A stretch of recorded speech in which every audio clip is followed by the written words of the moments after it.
அனைத்து நல்லுள்ளங்களுக்கும் வணக்கம். நான் உங்கள் ஆர்கே பேசுகிறேன். வீக் மோசமோட நெக்ஸ்ட் சேனல் வழக்கமாக உலக செய்திகள். இன்றைய சிறப்பு செய்திகள் நம்ம இந்தியாவிலேருந்தே ஆரம்பிச்சிடலாம். பாகிஸ்தானில் இருக்கக்கூடிய பேச்சுவார்த்தையை கொஞ்சம் பொறுமையாக வாட்ச் பண்ணலாம். ஏன்னா முழுமையாக ஸ்டார்ட் பண்ணல. ஆனால் ஒரு சில தகவல்கள் வந்து கொண்டு இருக்கிறது. அது இல்லாமல் ஸ்ட்ரைட் ஆஃப் ஹார்மஸுடைய பிரச்சனை இன்னும் தீர்ந்த மாதிரி தெரியல. ஸ்பெயினுக்கு எதிராக இஸ்ரேலும் அமெரிக்காவும் மிக கடுமையாக இறங்குறது நல்லா கண்கூடாக தெரியுது. இது ஐரோப்பா நாடுகளுக்குள்ளாரையோ இல்லை நேட்டோ நாடுகளுக்குள்ளாரையோ பிளவுகளை ஏற்படுத்துமான்ற இன்னொரு ஆங்கிலையும் பார்க்கலாம். அது இல்லாமல் சுற்றி இருக்கக்கூடிய அரசியல் நிகழ்வுகள் அனைத்தும் ஒருங்கிணைந்த ஒரு தகவலாக பாற்ற விடலாம். வாங்க நண்பர்களே. ஸோ வீடியோக்குள்ள போகிறதுக்கு முன்பு நீங்கள் நம்ம சேனலை சப்ஸ்கிரைப் பண்ணிட்டு வாங்க. மறக்காம பெல் பட்டன் கிளிக் பண்ணி ஆல் ஆப்ஷன்ஸ் கொடுங்க. வீடியோ கொடுக்கலாம்.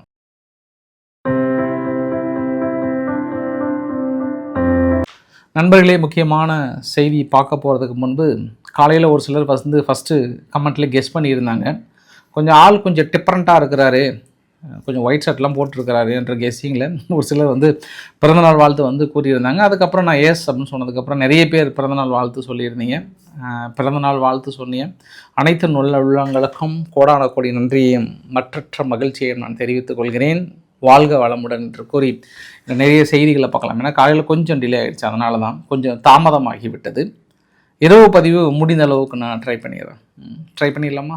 சரி, ஓகே, ட்ரை பண்ணிடலாம். முடிஞ்ச அளவு சீக்கிரமாக நான் போடுறேன். நான் முடிஞ்ச அந்த பேச்சுவார்த்தையோட சாராம்சம் தாங்க.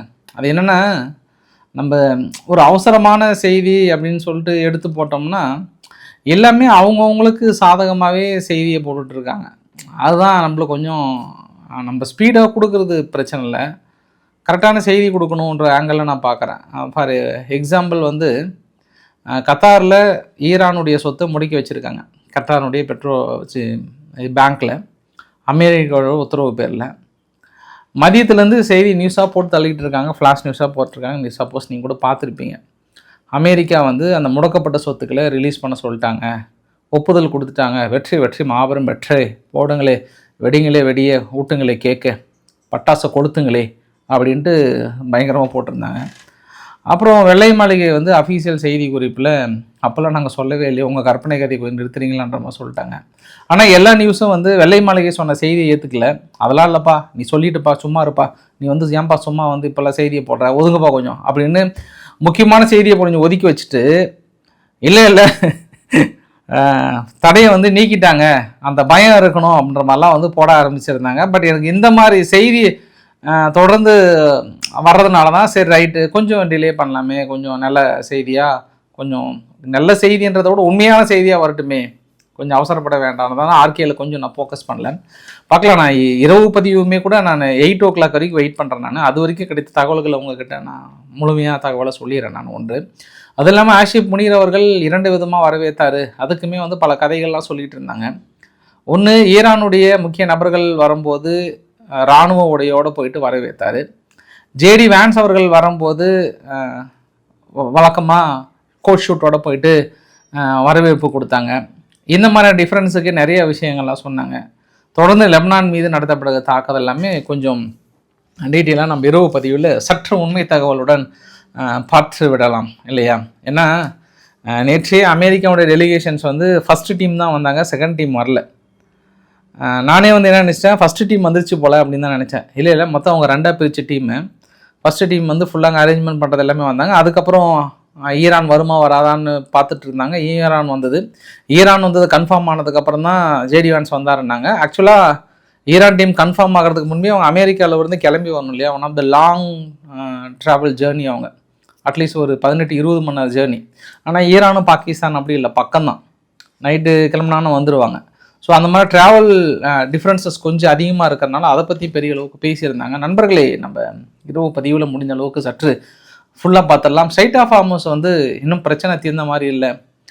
ஈரானுக்கே என்ன தலைவலியாக மாறிடுச்சு அப்படின்னா, அவங்க மிதக்க விட்ட கன்னி வெடிகள்லாம் எங்கன்னு தெரியல, தலையை சொரிஞ்சிட்டு உட்காந்துருக்காங்கன்ற மாதிரி சொல்கிறாங்க நியூயார்க் டைம்ஸ்.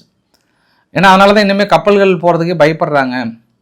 அந்த கன்னி வெடிகள் எங்கே போச்சுன்னே தெரியல, மற்ற பகுதியில் எங்கேயாவது போயிருக்க மாட்டாங்க. கடலில் பொறுத்த வரைக்கும் கன்னி வெடிகள் மிதக்க விட்டாங்கன்னா பெரிய ரிஸ்க் தான். அது அலையோட அலையாக எங்கே போகுன்னு தெரியாது, எந்த இடத்துல இருக்குன்னு தெரியாது. திடீர்னு டொமார்னு வெடிச்சிடும். அப்புறம் கப்பல் டொமார்னு போயிடும். அதனால் அவங்க யோசனை பண்ணிட்டே இருக்கிறாங்க, அது எப்படி அவங்க கண்ட்ரோலுக்குள்ளே கொண்டு வருவாங்கன்னு தெரியல. ஆனால் இந்த ஸ்ட்ரைட் ஆஃப் ஹார்மஸ் பகுதியை கண்ட்ரோலுக்கு கொண்டு வரதுக்குள்ளே போதும்னு நான் நினைக்கிறேன். இதை வச்சு பல பிரளயமே வெடிச்சிட்ருக்கு. அதுக்குள்ள நான் மற்றொரு செய்தியை நான் சொல்லிடுறேன். நான் இந்த ஷோல்டரில் வச்சு ஷூட் பண்ணுவாங்கல்ல, அது பேர் வந்து மேன்பேட் அப்படின்வாங்க. இந்த மேன்பேட் ஆயுதங்கள் பெரிய அளவுக்கு சீனாவிலிருந்து ரொம்ப அவசரமாக ஈரானுக்கு கொடுத்துட்ருக்காங்கன்ற செய்தியை உறுதிப்படுத்துகிறாங்க. அமெரிக்காவுடைய இன்டெலிஜென்ட் வந்து ரொம்ப தரவாக செக் பண்ணியிருக்காங்க. எஸ் கொடுத்துட்ருக்காங்க. அந்த சீஸ்பயர் சந்தர்ப்பத்தை பயன்படுத்தி இந்த மேன்பேட் இது மட்டும் இல்லாமல் இன்னும் ஒரு சில ஆயுதங்கள்லாம் கொடுத்துருக்காங்கன்ற மாதிரி வந்து சொன்னாங்க. பட் நம்ம என்ன பேசிக்காக புரிஞ்சுக்கலான்னா, அது அவங்க கொடுக்குறாங்க. நீங்கள் எப்படி உக்ரைனுக்கு கொடுத்தீங்களோ அதே மாதிரி தான் அவங்களும் கொடுப்பாங்க. அதெல்லாம் ஒன்றும் சொல்கிறதுக்கு இல்லை. நீங்கள் அவங்க கொடுக்குறது தப்புன்னெலாம் நீங்கள் சொல்ல முடியாது. ஆனால் இதுக்கப்புறம் என்ன பண்ணுவாங்கன்னா 50% 51% வந்து தடை விதிப்பாங்க, பொருளாதார தடையை விதிப்பாங்க. அந்த பொருளாதார தடையை மறுபடியும் சீனாவுக்கு விதிச்சாங்கன்னா அது இன்னொரு யுத்தத்துக்கு சமம். மறுபடியும் உலக நாடுகளுடைய அந்த சப்ளை செயின்லாம் பெரிய அளவுக்கு பாதிக்கும். என்ன பண்ண போகிறாரு தெரியல வரிசாமி அவர்கள். அவரோட நிலைப்பாடை பார்த்து உலக நாடுகள் ஸ்தம்பித்து போய் தான் இருக்குது. யூகே கூட பாருங்கள், அந்த டியாசோ கார்சியோன்ற தீவை மொரிசியஸுக்கு கொடுக்குற மாதிரி தான் இருந்தாங்க. இடையில யார் சொன்னாலும் நான் கேட்க மாட்டேன், நான் கொடுத்தே தீர்வுன்னாங்க. உடனே ட்ரம்ப் அவர்கள் என்ன சொன்னார்னா, உங்கள் பேசி கேட்டு தான் நான் போயிட்டு அங்கே மிலிட்ரி பேஸே அமைச்சேன். திடீர்னு நீங்கள் வந்து மொரிசியஸ் கொடுக்குற மாதிரி இருந்தோன்னா நாங்கள் எப்படி காலி பண்ணுறது? அது இல்லாமல் அதை நம்பி தான் ஈரான் யுத்தம் இருக்கிறது. நம்மளோட உறவுகளே பாதிக்கும். விட்டுருவேன், இப்படி காயாக பழமானும் போது விட்டுருவேன் அப்படின்லாம் வந்து பயங்கரமாக ட்ரம்ப் அவர்கள் வந்து அறிக்கை விட்டுருந்தார் இல்லையா? அதுக்கப்புறம் அப்படியே அமைதியாக இருந்தாங்க. இன்றைக்கி என்ன பண்ணிட்டாங்க, அந்த மொரிசியஸ் கொடுக்கக்கூடிய அந்த மசோதாவை வந்து ரத்து பண்ணிட்டானா கிறிஸ் ஸ்டார்மர் அவர்கள். ரத்து பண்ணிட்டு தான் அவர் அங்கேருந்து அரபு நாடு கிளம்பி வந்தாராம். இல்லை அங்கே பெரிய அண்ணன் கொஞ்சம் நாட்டாமல் கொஞ்சம் கோச்சிக்கிற மாதிரி இருக்குது, இப்போதைக்கு அதை கொஞ்சம் நிறுத்தி வச்சுருங்கப்பா அப்படின்னு சொல்லிட்டாங்களாம். அதனால் மொரிசியஸ் தீவை பற்றி பாருங்கள், முன்பு எடுத்த நிலைப்பாடு இருக்கக்கூடிய எல்லா நாடுகளுமே வந்து பெரிய அளவுக்கு மாற்றுறாங்க. அடுத்து நான் ஸ்பெயின் கிட்ட போயிடுறேன். ஏன் நான் இவ்வளோ விஷயம் நான் யூகே பற்றி சொல்கிறேன்னா, இன்றைக்கி ஸ்பெயினில் என்ன பண்ணிட்டாங்க, 2 உருவ பொம்மைகள். ஒன்று வந்து நெதன்யாகு அவர்கள், இன்னொன்று வந்து ட்ரம்ப்பு கூட சின்னதாக வச்சுக்கிட்டாங்க. மெயினாக நெதன்யாகோட உருவ பொம்மையில் பட்டாசுலாம் வெடித்து கொளுத்தி எரிய விட்டு அப்படியே மினிசை பிரித்து மேய்ஞ்சிடுவேன். யாரை பார்த்து என்ன பேசுகிறீங்க, ஸ்பெயினுடைய வெளியுறவுத்துவத்தை நீ அனுப்புகிறீங்களா, ஸ்பெயினை எதிர்த்து பேசுகிறீங்களா அப்படின்ட்டு யாருக்கு எதிராக, அங்கே இஸ்ரேலுக்கு எதிராக பயங்கரமான ஒரு போராட்டம். அது இல்லாமல் நெதன்யாகு அவர்கள் என்ன சொல்லிட்டாருன்னா, எங்கள் நாட்டு மிலிட்ரியை பற்றி இனப்படுகொலையை பற்றி பேசுறது உங்களுக்கு என்ன அருகதை இருக்கிறது? எங்கள் நாட்டு இராணுவம் தான் வந்து உலகத்துக்கு ரோல் மாடல். உலகத்தில் தீவிரவாதம் இல்லாத ஒரு அமைதியை உருவாக்குற நாடு எங்கள் நாடு.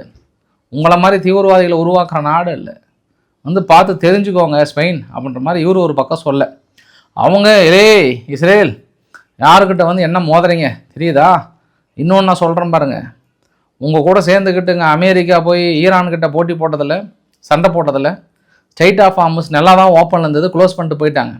திடீர்னு வந்து நேட்டோ நாடுகள் உள்ளே வரணும், எல்லாம் உள்ளே வரணும்னா ஒன்று மட்டும் சொல்கிற மனசில் வச்சுக்கோ, யாராக இருந்தானே எங்களுக்கு ஒன்று தான், நியாயம் நீதி நேர்மை எல்லாம் ஒன்று தான் எங்களுக்குன்னு சொல்லிட்டு ஸ்பெயின் என்ன சொல்கிறாங்கன்னா, நேட்டோ நாடுகள் போனாலும் நாங்கள் ஒத்துக்க மாட்டோம், வீட்டு அதிகாரத்தை கொண்டு வந்து அந்த ஸ்ட்ரைட் ஆஃப் ஹார்முஸ் பகுதியை முழு கட்டுப்பாட்டில் எடுக்கணும்னு 2-3 நாளாக கிறிஸ் ஸ்டார்மர் அவர்களும் மார்க் ரூட்டே அவர்களும் ப்ரெஷர் கொடுக்குறாங்க. இப்போ இந்த ப்ரெஷரில் வந்து ஸ்பெயின் ஓடி வந்து தடுக்கிறாங்க, பயங்கரமாக தடுக்கிறாங்க. முடியவே முடியாது, இனி ஒரு காலம் நாங்கள் அனுமதிக்க மாட்டேறாங்க. மீதி நாடுகள் கூட ஓரளவுக்கு எல்லாமே ஒத்துக்கிட்டாங்களாம். இப்போ ஸ்பெயின் கூட தான் நிற்கிறாங்க. ஏன்னா ஸ்பெயினை பற்றி ஏற்கனவே ஒரு வாரத்துக்கு முன்பு ட்ரம்ப் அவர்கள் ஒரு வார்த்தை சொன்னார். ஸ்பெயின் வந்து இஸ்ரேல் விவகாரத்தில் கொஞ்சம் எசக்க புஸ்கா கொஞ்சம் அப்படி இப்படின்னு தள்ளி இருக்கிறாங்க. இது நம்மளுக்கு கொஞ்சம் பிடிக்கல. அதனால் இதுக்கு வருகின்ற காலங்களில் பொருளாதார தடைகளோ இல்லை அடுத்தடுத்து பெரிய அளவுக்கு போட வேண்டியது வரும்ன்ற மாதிரி வந்து சொல்லியிருக்காங்க. அதனால் மேபி ஸ்பெயினை நேட்டோவிலேருந்து விளக்குறாங்களா, அது முடியுமான்னு தெரியல. இல்லை நேட்டோவிலேருந்தே தூக்கிட்டு வேறு ஏதாவது பண்ண போகிறாங்களான்னு தெரியல. ஏன்னா இஸ்ரேல் வந்து ஐரோப்பாக்கா கூட பண்ணுறது யோசனை பண்ணுவாங்க, அமெரிக்கா வந்து ஐரோப்பாவுக்காக கூட ஏதாவது பண்ணுறது யோசனை பண்ணுவாங்க. ஆனால் இஸ்ரேலுக்காக பண்ணுறதுக்கு எந்தவித தயக்கமும் இருக்காது. அதனால் ஸ்பெயின் இதுக்கப்புறம் என்ன நடக்க போகுதுன்றதை பார்க்கலாம். அதே சமயத்தில் அயர்லாந்து என்ன சொல்லிட்டாங்கன்னா, பாலஸ்தீனத்துக்கான தனிநாடுக்கான கோரிக்கையில் நாங்கள் ரெகனைஸ் பண்ணுறோம், நாங்களும் வெளியுறவு தூதரகத்தை வந்து ஓப்பன் பண்ண போகிறோன்ற மாதிரி வந்து சொல்லியிருக்காங்க. அதை பொறுத்து இருந்து பார்க்கலாம். ட்ரம்ப் அவர்களுக்கும் நெதன்யாகு அவர்களுக்கும் வந்து கிடுக்குப்பிடி, எப்படி கிடுக்குப்பிடி விசாரணை அப்படி சொன்னால் தான் நல்லா இருக்குங்க. ஏன்னா இந்த டாபிக் எல்லாம் பார்த்தா எனக்கு அப்படி தான் இருக்குது. நீங்கள் கூட டாபிக் பாருங்கள், தந்தி டிவியில் தான் பார்த்தேன் நான். ட்ரம்ப் நீதிமன்றம் வந்து கிடுக்குப்பிடி விசாரணையாம். ஏன்னா அமெரிக்காவுடைய பற்றாக்குறையை குறைக்க அதிபர் ட்ரம்ப் விதித்த 10% உலகளாவிய அளவில் இறக்குமதி வரைக்கும் நீதிமன்றம் வந்து முட்டுக்கட்டை விதிச்சிருச்சான். ஏப்பா அது உங்கள் நாட்டில் இருக்கக்கூடிய பிரச்சனை பற்றாக்குறையை நீ ஏன் அது எப்படிப்பா இறக்குமதி வரிக்கு 10% போடுவேன். 1974 சட்டத்தின்படி இந்த மாதிரி அவசர காலங்கள்லாம் வந்து சரி செய்கிறதுக்கெல்லாம் முடியாதுன்னு சொல்லிட்டு அப்பயே ரூல்ஸை கொண்டு வந்துட்டாங்க, போப்பா அப்படின்னு சொல்லிட்டாங்களாம். அதனால் அமெரிக்கா விதித்த அந்த பற்றாக்குறையை போக்குவதற்கான 10% வரி நீக்கிட்டாங்களாம். எனக்கு இந்த கிடுக்குப்பிடி அப்படின்னாவே வந்து அப்போல்லாம் அந்த நம்ம தமிழக செய்தியெல்லாம் பார்த்தீங்கன்னா இந்த சிபிஐ விசாரணை அந்த செய்தி இது என்கொயரிலாம் பார்த்தோன்னா கிடுக்குப்பிடி விசாரணை, அப்படி அந்த விசாரணை இந்த விசாரணைன்னுவாங்க. இந்த கிடுக்குப்பிடி விசாரணைன்னு வரும்போதெல்லாம் இது வரைக்கும் இந்த சிபிஐ என்கொயரி பண்ணி அவ்வளோ சீக்கிரம் எந்த அளவுக்கு நியூஸ் எனக்கு வெளியே வருதுன்னு தெரில. இந்த கள்ளக்குறிச்சி விவகாரம் ஃபஸ்ட்டு பள்ளிக்கூடத்தில் நடந்தது. ஒரு பொண்ணு வந்து சூசைட் பண்ணி அந்த பள்ளிக்கூடத்தை எரிச்சிட்டாங்க. அதுக்கப்புறம் சிபிஐ வந்து கிடுக்குப்பிடி விசாரணைன்னாங்க. அந்த கிடுக்குப்பிடி விசாரணை 5 வருஷமே முடிஞ்சு போச்சு. இன்னும் அடுத்து எத்தனை வருஷம் வருதுன்னு தெரியல. ஒரு எக்ஸாம்பிள் சொல்கிறேன், நான் இது எல்லா ஆட்சியிலும் தான் சொல்கிறேன். அதனால் இந்த கிடுக்குப்பிடினாவே வந்து இந்த சிபிஐ விசாரணை அதுதான் ஞாபகம் வருது. பட் ஆனால் விசாரணைலாம் கெடுக்கக்கூடியாக தான் இருக்குது. பட் ரிசல்ட் தான் ரொம்ப டிலேவாக இருக்குது. நம்மளே டயர்டாகி நம்ம பேரங்காலத்தில் தான் அந்த ரிசல்ட் வருது இல்லையா? அதுதான் எனக்கு யோசனை வந்தது. வேற அதுதான் எனக்கு அது சொன்னாவே ஒரு சிரிப்பாக வந்தது. இன்னொரு விஷயம் என்னென்னா, ட்ரம்ப் இல்லை, நெதன்யாகு அவர்கள்கிட்ட போயிடலாம். நெதன்யாகு அவர்களோட ட்ரையல் கேஸ் இப்போ லஞ்ச வழக்கில் அவர் மாட்டிக்கிட்டார் ஒன்று. அந்த லஞ்ச வழக்கில் வெள்ளிக்கிழமை அவருக்கு விசாரணைக்கு வர சொல்லியிருந்தாங்க. ஆனால் மனுஷன் வந்து நான் கொஞ்சம் பிஸியாகிறேன், நீங்கள் வந்து ஏன் நீ கொஞ்ச நாள் தள்ளி போடக்கூடாது அப்படின்னு சொல்லியிருந்தாங்களாம். இருந்தாலும் கோர்ட் வந்து ரொம்ப ஸ்ட்ரிக்டாக சொல்லிட்டாங்க, பாருவா நாங்கள் அடுத்த டைம் சொல்கிறேன், நீங்கள் வந்து தான் ஆகணுன்றமா சொல்லியிருக்காங்களாம். மேபி அடுத்த டேட் எப்போ சொல்ல போகிறாங்கன்னு தெரில. அதனால் அவருக்குமே வந்து கிடுக்குப்பிடி விசாரணை தான். இப்போ யார் நெதன்யாகு அவர்களுக்கும் வந்து இந்த லஞ்ச வழக்கில் கிடுக்குப்பிடி விசாரணை தான் பண்ணிகிட்டு இருக்காங்க. என்ன